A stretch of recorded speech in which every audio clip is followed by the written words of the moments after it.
Olá, me chamo Maria Gerlane da Silva Andrade, sou estudante do curso de Serviço Social no 8º período e bolsista de iniciação científica, né?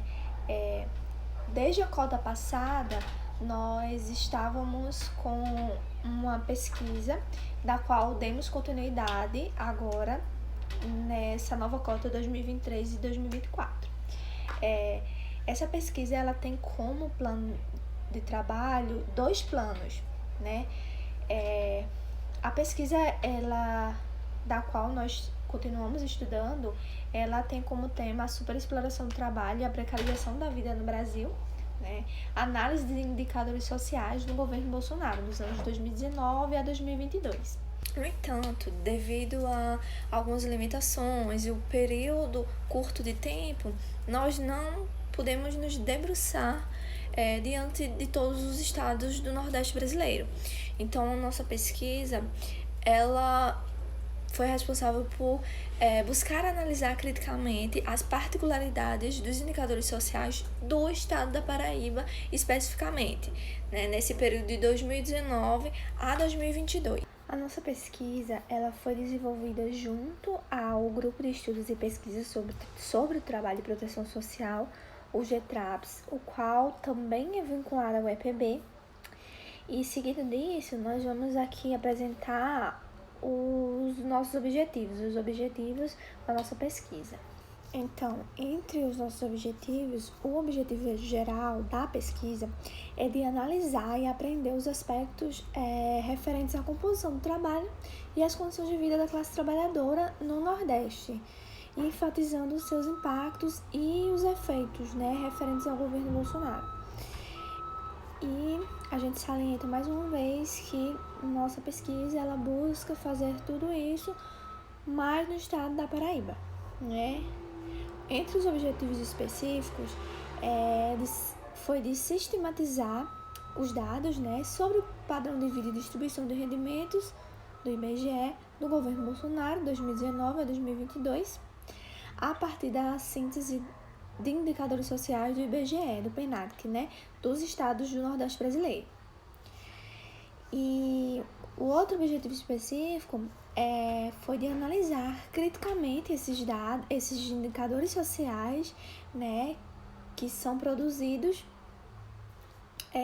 em relação com a realidade nacional, né? Esses dados referentes, esses dados e indicadores referentes ao Nordeste, à Paraíba, são relacionados e são comparados aos resultados nacionais, né? As informações nacional.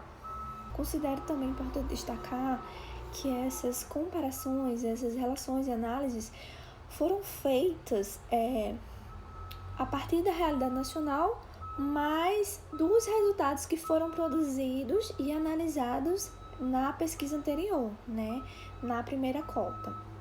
Então, na pesquisa que encerrou e deu continuidade a essa nova pesquisa, né, que é intitulada como a superexploração do trabalho e a precarização da vida no Brasil, com a análise dos indicadores sociais do governo Bolsonaro, e agora no Nordeste. Respectiva à metodologia, a nossa pesquisa ela buscou aprender algumas características, né, no que diz respeito às condições de vida da classe trabalhadora no estado da Paraíba, né, nesse contexto de acirramento da questão social. Nós destacamos aqui pela via de análise dos indicadores sociais, né, que foram baseados e extraídos a partir da coleta de dados, né, dos documentos produzidos pelo Instituto Brasileiro de Geografia e Estatística, o IBGE, que são produzidos e divulgados anualmente, né, e também a partir da Pesquisa Nacional de Amostra por Domicílio Contínuo, a PNAD.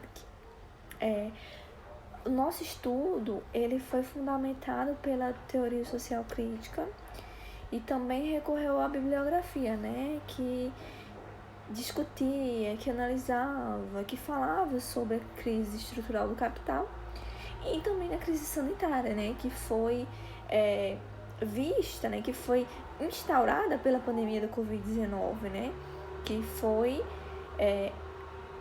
que aconteceu, né, durante o governo Bolsonaro, durante o segundo ano do governo Bolsonaro. Trazemos os resultados e as discussões mais atenuantes da nossa pesquisa. O seguinte gráfico, ele apresenta o rendimento médio domiciliar per capita no Brasil e na Paraíba dos anos 2019 a 2022. Com isso, nós sabemos que o Brasil ele tem discutivelmente grandes desigualdades em sua estrutura. Uma considerável parte dessa desigualdade se acentua em regiões como é o caso do Nordeste, e nisso inclui-se a Paraíba. Assim, consideramos a desigualdade regional como expressão da questão social de grande gravidade no nosso país. No primeiro gráfico, vemos que os anos 2019, 2020 e 2021 apresentam um rendimento médio domiciliar per capita na Paraíba de aproximadamente 35% menos que o rendimento nacional. A tabela seguinte, ela apresenta a variação anual do rendimento médio domiciliar per capita no Brasil e na Paraíba. Quando analisamos o gráfico anterior e a tabela 1, podemos observar que o rendimento médio domiciliar per capita apresenta uma perda acumulada de 11,3%. O resultado ele é ainda mais alarmante referente ao primeiro ano após a pandemia, de modo que iremos relacionar esses resultados à implementação e o fim do auxílio emergencial. Esse programa que foi essencial para tantos brasileiros. No entanto, no ano 2021, nós vamos ver notoriamente como as modificações no acesso ao auxílio emergencial deixou grande parte da população em situações ainda piores que antes de sua implementação. Corroborando tudo isso, a Paraíba traz resultados semelhantes, que vão apresentar uma queda de quase 12% no rendimento médio domiciliar. Os anos 2021 e 2022, no entanto, irão apresentar um crescimento no rendimento médio domiciliar per capita no Brasil de 6,87% e também na Paraíba de 13,3%. A desigualdade social no Brasil e na Paraíba são ainda mais atenuantes mediante algumas questões, como de raça e gênero. Para isso, é necessário também evidenciarmos que os dados apontam para uma disparidade bem significativa no rendimento médio domiciliar per capita nesses grupos. Reafirmando a persistência das desigualdades raciais no nosso país, o gráfico 2 apresenta como o rendimento médio de pessoas brancas foi de aproximadamente 49,59% maior que o das pessoas pretas e pardas. Os anos 2020 e 2021 apontam para uma continuidade dessas desigualdades. No entanto, observado o ano 2022, mesmo apresentando uma diminuição dessa diferença, a porcentagem ainda chega a 45,9%. Na Paraíba, essa desigualdade também é evidente, mesmo que com resultados um pouco menores. No primeiro ano, o rendimento médio de pessoas brancas foi de 28,73% maior que o de pessoas pretas ou pardas.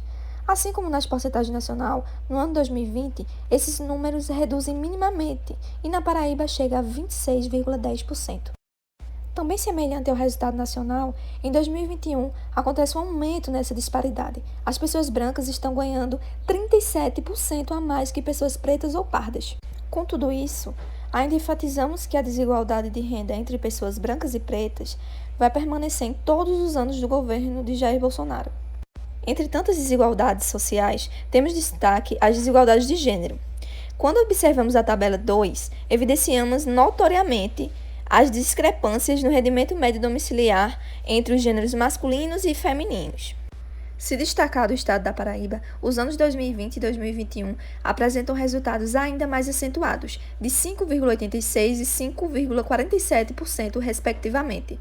O ano 2020, respectivo à pandemia do Covid-19, tem um considerável impacto no mundo do trabalho e no qual os empregos e as rendas dos trabalhadores brasileiros vão ser duramente afetados. Por fim, quando analisamos as desigualdades sociais no Brasil, e mais especificamente do nosso projeto na Paraíba, nós evidenciamos discussões e reflexões bem relevantes, no que se refere tanto às desigualdades econômicas e regionais, as que resultam ainda em mais ramificações de outras disparidades, como aqui destacadas de raça e gênero. Para isso, durante nossa pesquisa, foi essencial discutirmos como o sistema capitalista contribui para a criação e reprodução de tantas desigualdades, assim como na desproporção de distribuição de rendimento da população brasileira, nordestina e ainda paraibana. A pandemia da Covid-19, que se iniciou no segundo ano do governo Bolsonaro, foi, sem dúvidas, intensificadora das condições de vulnerabilidade que corroboraram ainda mais com as desigualdades sociais do país. Assim, essas desigualdades, aliadas a questões de raça, também apontam para as respostas resultantes de uma herança histórica de exclusão e segregação da população. Ademais, a desigualdade de gênero está manifestada na diferença de rendimentos entre homens e mulheres, que se agravam pela divisão sexual do trabalho, como no caso dos trabalhos domésticos e não remunerados, que pesam sobre as mulheres. Portanto, apontamos a necessidade de implementação de políticas públicas que visem a redução das desigualdades sociais, de raça, de gênero, com destaque nas regiões mais pobres, como é o caso da Paraíba.